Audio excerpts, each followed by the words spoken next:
Le premier métier que je voulais faire, c'était être psychologue. C'était toujours là, c'était toujours présent. À un moment donné, je me suis autorisée à écouter cette partie-là de moi. Et en discutant avec des collègues à l'époque, on m'a parlé de la Gestalt. Et à l'époque, du coup, j'ai fait des week-ends de découverte. Et puis je me suis dit, la Gestalt, ça me parle. C'était assez évident pour moi, en fait, que j'étais à ma place et que j'avais envie de continuer ce parcours. Parce que j'ai trouvé ça passionnant, parce que j'ai beaucoup aimé aussi les gens que j'ai rencontrés.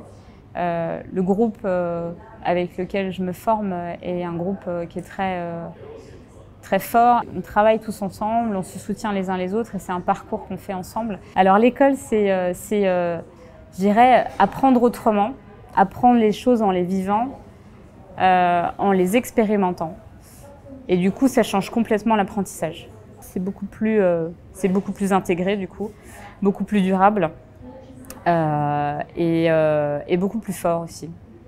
Je me suis vraiment rendu compte que les formateurs m'apportaient des choses très différentes en fonction de ce qu'ils amenaient, de leur personnalité. Je sais qu'il y en a qui m'ont amené vraiment un réconfort et une douceur dont j'avais besoin à un moment donné. Il y a un formateur qui m'a aussi beaucoup fait travailler la fierté. C'est-à-dire qu'au bout d'un an, je me suis vraiment sentie fière de ce que j'avais fait et de mon avancée. Et ça a été un très très beau cadeau pour moi. Puis il y a des formateurs aussi qui amènent de la spiritualité. Ça m'a ouvert sur quelque chose que je n'avais pas du tout écouté pendant très longtemps. C'est de l'épanouissement, c'est une connaissance de l'autre, une connaissance de moi. C'est soigner mon estime de moi. C'est travailler sur ma conscience des choses et sur ma vie. Au départ, je n'avais pas forcément conscience. Je le faisais dans un but de formation et je me suis rendu compte au fur et à mesure que c'était aussi important que je le fasse pour moi et que moi aussi j'avais des choses à aller voir.